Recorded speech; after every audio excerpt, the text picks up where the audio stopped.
Good morning to all of you my dear students. एक बार फिर से मैं दिवेश भाई आपका ढेर सारा स्वागत करता हूं अपने यूट्यूब चैनल मैट्रिक्स क्लासेस में।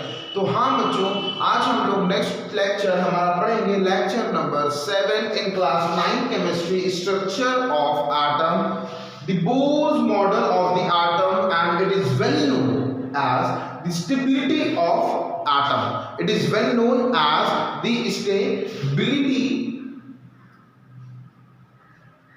The stability of the atom. मतलब कि एटम्स की स्टेबिलिटी किसने बताई? नील बोर्स ने बताई। प्यारे बच्चों, अभी तक हम लोगों ने जो पढ़ा वो पढ़ा कि नील बोर्स ने हमें क्या क्या एक्सप्लेन किया, बट उससे पहले जो एटम्स को डिफाइन करने वाले साइंटिस्ट थे लाइक आपके अर्नेस्ट रदरफोर्ड, ठीक है, हाँ, तो उन्होंने क्या एक्सप्लेन किया? उन्होंने जो एक्सप्लेन किया उनके ड्रॉबैक्स हम लोगों ने लास्ट वीडियोस में पढ़ लिए थे। Now we talk about the stability of the atom. Okay बच्चों, एटम्स की स्टेबिलिटी कहाँ पे इंक्लूड की गई और किसकी वजह से बताया गया कि इलेक्ट्रॉन के लिए भी एनर्जी लेवल शेल चाहिए। तो बच्चों, ये सभी इंट्रोडक्शन हमें दिया हमारे साइंटिस्ट नील बोर्स ने, ठीक है। तो इसीलिए इसका नाम पड़ा Bohr's model of the atom and it is well known as the stability of atom. Okay, तो बच्चों यहाँ पे कुछ 4 से 5 पॉइंट लिखे हुए हैं, आज इनके बारे में पढ़ेंगे और जानेंगे कि bourse model of the atom ने क्या क्या हमको दिया, ठीक है। The electron could revolve around the nucleus only certain orbit। फिर से the electron could revolve, electron revolve करेंगे, वहां रिवॉल्व करेंगे जिसके सेंट्रल ऑर्बिट के बीच में orbit having the different radius. Exactly, मतलब कि वहां इलेक्ट्रॉन रिवॉल्व करेंगे जहां पे उनका पर्टिकुलर एक ऑर्बिट उनको प्रोवाइड किया जाएगा, ठीक है। जैसे मैं आपसे कहूं KLMN, 4 शेल को इन्होंने डिफाइन किया और चारों शेल को इन्होंने एक अलग अलग स्टेबिलिटी प्रोवाइड करा दी, 2, 8, 18 एंड 32। आप लोग मेरे ऊपर जब देख रहे हैं, यहाँ पर बीच में न्यूक्लियस है और ये एनर्जी शेल है। बच्चों, ये एनर्जी शेल है, बीच में न्यूक्लियस है।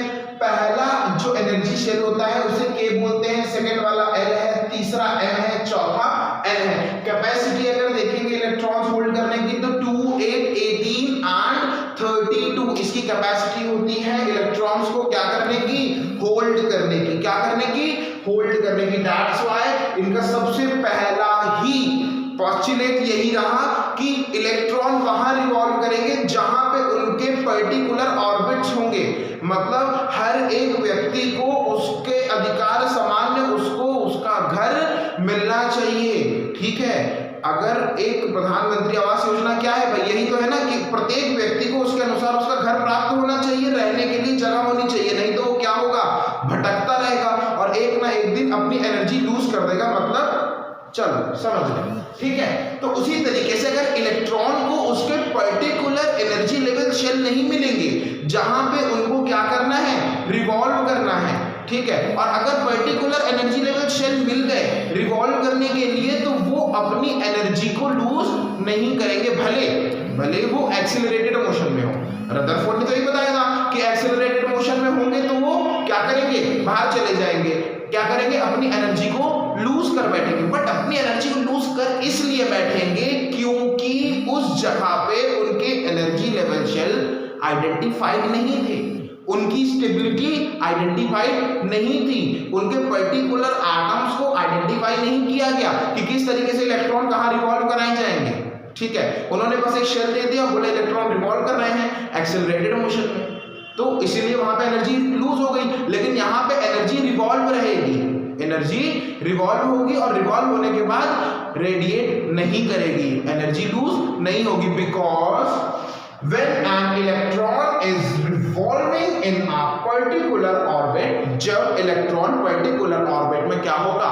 रिवॉल्व होगा around the nucleus, the electron does not radiate energy, electron does not radiate their energy। अगर वो पर्टिकुलर अमाउंट में वहां पे रिवॉल्व करेगा एक सर्टेन ऑर्बिट पे, सर्टेन एनर्जी लेवल शेल पे, तो अपनी एनर्जी को लूज नहीं करेगा even through accelerated motion around the nucleus.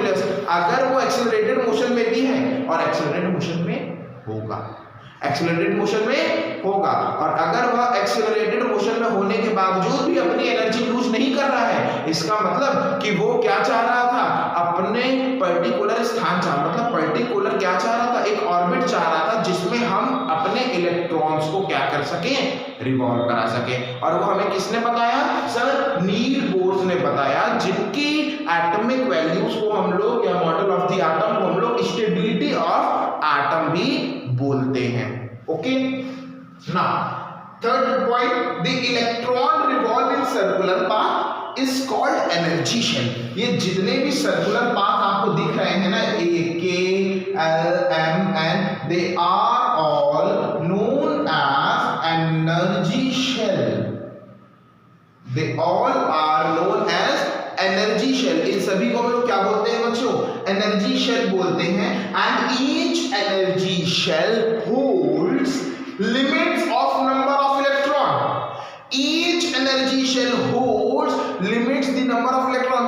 प्रत्येक एनर्जी शेल ऑर्बिट के अंदर लिमिटेशन है इलेक्ट्रॉन्स की।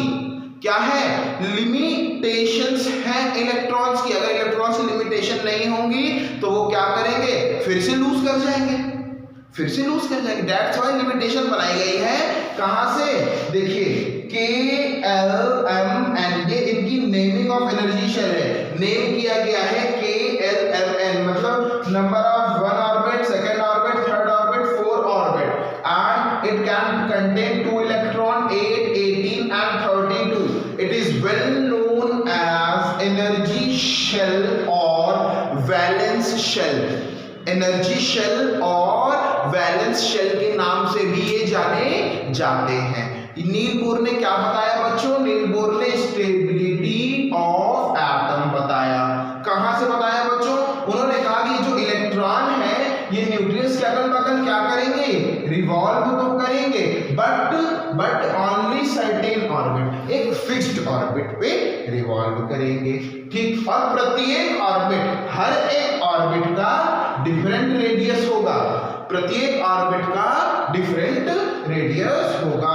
Then second, when an electron is revolving, फिर रिवॉल्व कर रहे हैं, बट ये पर्टिकुलर ऑर्बिट में रिवॉल्व कर रहे हैं। ठीक है, एंड जब पर्टिकुलर ऑर्बिट में एक्सेलरेटेड मोशन के अंतर्गत रिवॉल्व करेंगे तो it does not radiate energy, वो अपनी एनर्जी को क्या करेंगे, रेडिएट नहीं करेंगे, बिकॉज उनको क्या मिल गया, पर्टिकुलर ऑर्बिट। बेटा सारा खेला किसका है, पर्टिकुलर ऑर्बिट का सारा खेला है, और कहीं का कोई खेला नहीं है, सारा खेला पर्टिकुलर ऑर्बिट का है। इन्होंने ऑर्बिट बता दिए और उनके अंदर की इलेक्ट्रॉन्स की क्या बता दी प्यारे बच्चों, कैपेसिटी बता दी। क्या बता दी बच्चों, कैपेसिटी बता दी।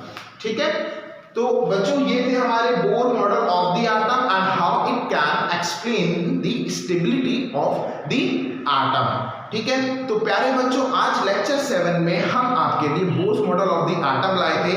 अब लेक्चर 8 में difference between the atomic number and mass number. Atomic number क्या होता है, मास नंबर क्या होता है, एटॉमिक नंबर कहां से मिलता है, मास नंबर कहां से मिलता है, इन सभी चीजों की बहुत ही ट्रिकी लेक्चर आपके लिए मैं कल मॉर्निंग में लेकर आ रहा हूं। So be ready for your tomorrow's lecture and thank you so much. ऐसे ही जुड़े रहे, सुरक्षित रहे, स्वस्थ रहे। Thank you so much.